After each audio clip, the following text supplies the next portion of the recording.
there's a certain point where the other side is so disengaged from the concept of seeking knowledge and empirical fact finding that the best way to debate them is to find the heaviest object in the room that you can and beat them to death with it. That's the only way you can win a debate like that.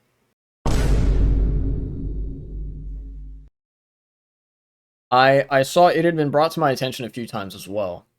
Just to pivot to another subject.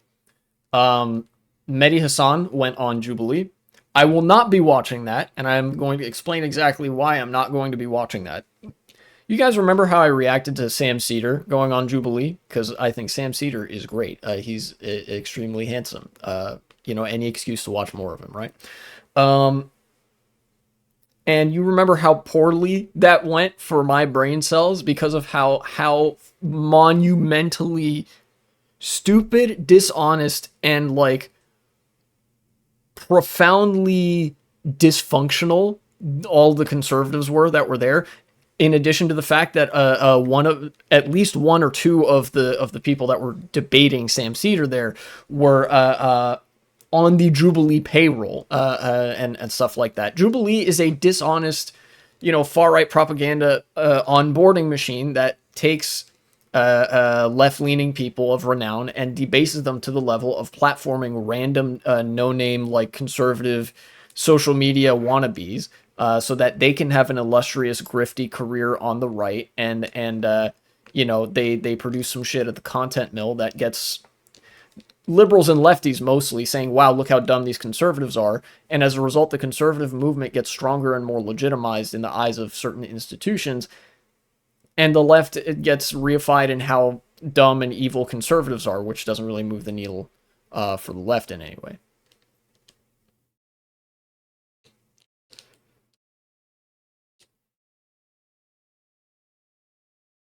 The Mehdi Hasan Jubilee, was that annoying smug dickhead again? The one with the man bun? Yeah, that guy is on the Jubilee payroll. He's paid to be that stupid. And apparently, Jubilee actually lied to Mehdi Hasan about what the panel would entail. Here, hold on.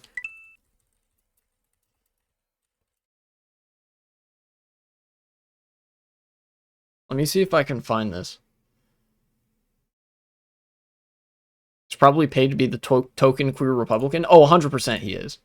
Because Jubilee is like the soy right. You know, they're like, oh yeah, see, even the gays are advocating against their own rights or some shit. Saw a funny tweet, someone saying the Democrats were specifically not saying Bill Clinton was on the list. And someone said, Lamau, we ain't gonna fight for him. Oh yeah, the right wing has in sort of an attempt to pivot towards not wanting to release the Epstein files, a contingent of the right-wing base has sort of tried to engage in the, well, the left doesn't want to oust these pedophiles, so I guess we're not gonna. You know, they've tried to engage in that by making a point that, like, oh, there are Democrats on the list as well. They've tried to sort of outsource their excuse for not wanting to release the Epstein client list. And then the response from the left was, good, release it. We want all those Democrats gone too. And the right wing is completely incapable, because they have the brain, like, because they have the intelligence of a peanut collectively between them. The right is incapable of comprehending that the left and the Democrats are not two parts of the same political monolith, if that makes sense. You know? Because of the relationship they have with their party, with the Republicans, where the Republicans fear their base in a very healthy manner politically, and they sort of ideologically adhere to whatever base the direction is taking in order to sustain their power. They assume that's the relationship that the Democratic Party has with their base. But no, if that was the relationship the Democratic Party had with their base, then the Democrats would be socialists, they'd be flaming populists, we'd be living in a fucking Marxian post-capitalist ideal society, and the right wing would never take power again. No, the Democrats' relationship with their base is to pacify them and stave them off for as long as possible while buying time for the Republicans to seize power and placate their base. You know?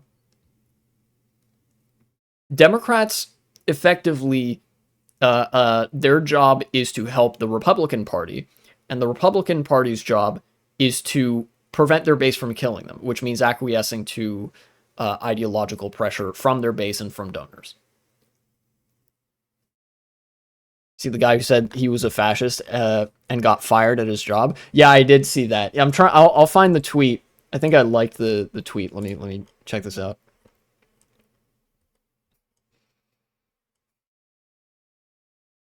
Here it is. Let's have a look.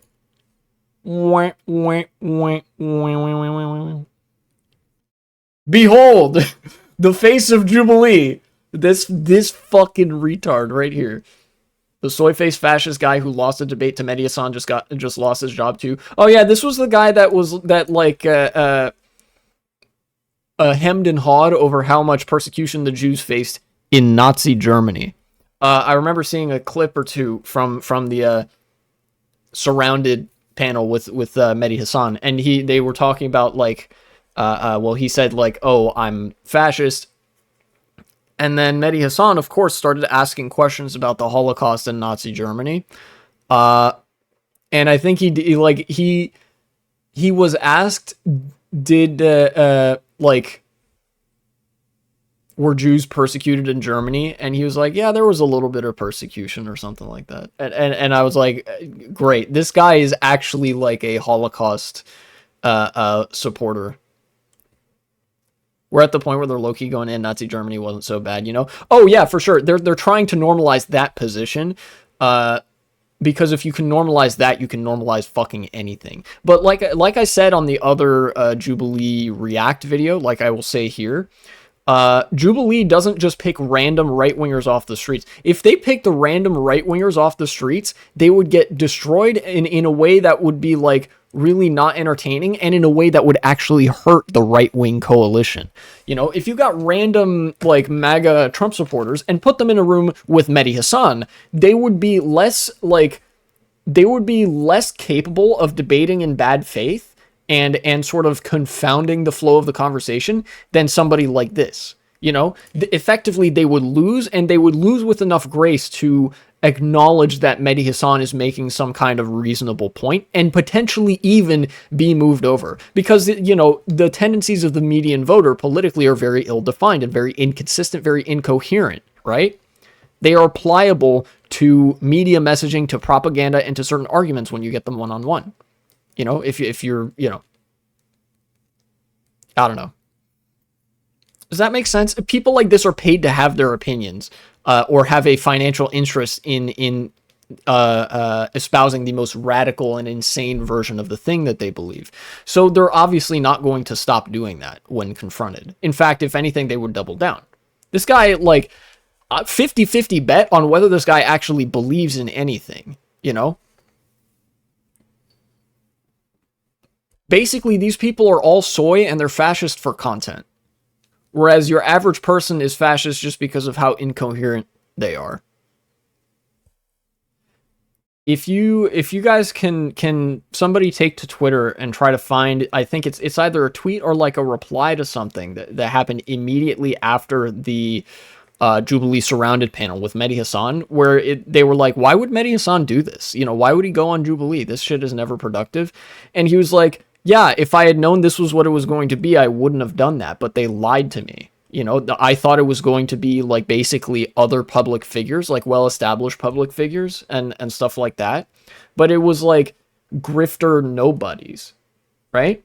Like, yeah, Mehdi Hasan tweets a lot. I'm never going to be able to find this. If you recall some of the other debates that Mehdi Hasan is well known for, he is a very, very competent debater. He debated, I think, an Israeli spokesperson, somebody who had a media presence in like the traditional media world and thus had institutional legitimacy behind him in Israel and by proxy in other countries in the West as well. And he also debated, I think, Victor Chow was his name? Victor... That is not Victor. That's not who I'm thinking of. Wasn't Victor Chow. It was Victor something. He was His name was Victor, I remember that, and he was a spokesperson for China. He was a member, high-ranking member of the Chinese Communist Party. Again, like a public-facing figure that's part of the traditional framework of media and the state, as opposed to a sort of social media influencer, right? And in those contexts, Mehdi Hasan really, really performs well. And in fact, making your opponent look bad in a debate such as that, where you're up against a traditional political figure of renown, has some social consequences for their legitimacy and standing, however minor, right? People who are social media grifters can get owned all day, all the time, and it won't matter. Like, it genuinely will not matter because of how disjointed social media is and social media discourse. People can just be like, fuck it, I don't care. Right? There's like a fundamentally different audience, I think, for the kind of debates that Jubilee has in their repertoire, and the kind of debates where there is a stage with a studio audience and a debate facilitator sitting between the two persons, sort of guiding the conversation as it flows, right? Winning the debate on stage with a studio audience has more political consequences because that audience has been screened to be there. That's on network television. That's something that powerful people watch. And you're presumably, you're sitting next to a powerful person or somebody who has connections to those powerful people. People have to worry about institutional legitimacy and the reputation of the state or institution that they represent, which inevitably has ties to the state. What I'm trying to say is, debating a CCP official on live TV and making them look bad and having moments where they say some shit that makes the audience audibly gasp in horror has genuine PR consequences for the state of China. For like, and I don't say like, you know, state of China. I mean the state of China as in China as a state.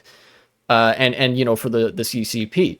Whereas going on Jubilee and dunking on 20 conservative grifters isn't going to change anything. That doesn't have any institutional consequences for anybody. If anything, it just legitimizes those 20 people, because if you're a public figure that could otherwise be debating a party official from China or somebody, you know, a media pundit from Russia or like a media pundit from Israel, you know, you are effectively legitimizing Jubilee by doing that. And Mehdi Hasan communicated that if he had known that that was the environment he was going in, he wouldn't have done it.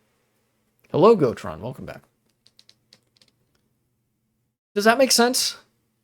That's I think why, like, at least that's my justification for not wanting to go and watch the Mehdi Hasan Jubilee thing, because it's going to be the same as the Sam Cedar thing. I'm going to have exclusively positive things to say about Mehdi Hasan and how cool he is and how much he knows and how knowledgeable he is. And then all those like 20 conservative retards are going to be retards for the whole time. I'm going to lose brain cells. It's going to be painful for everybody involved.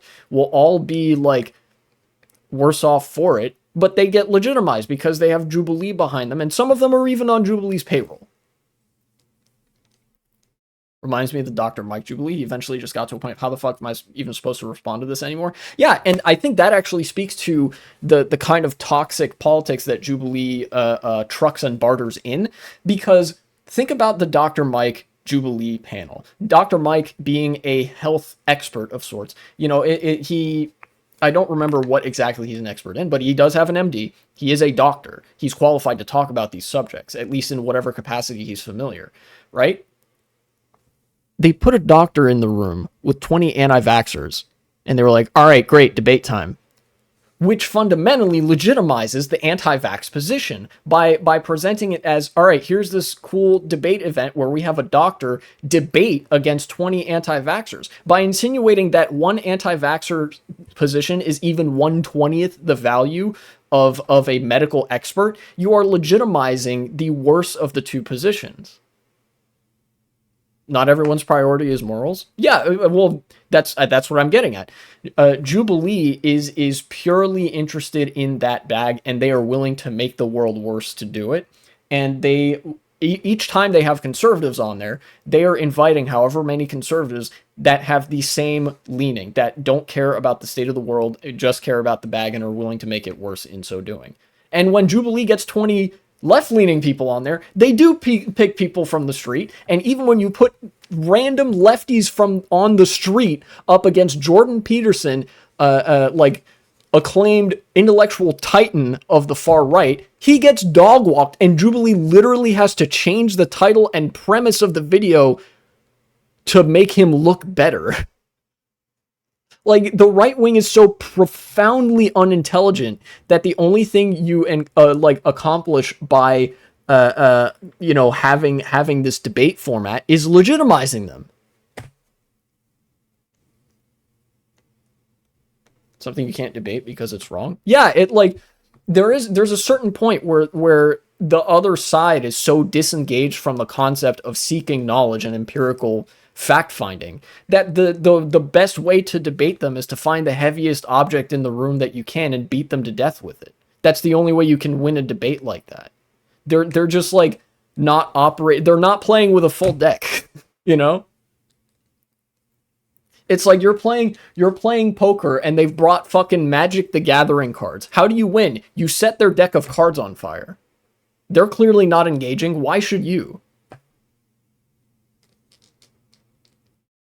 You think Jubilee is a right-wing op to propagate right-wing misinformation? Yes, 100% Jubilee is that.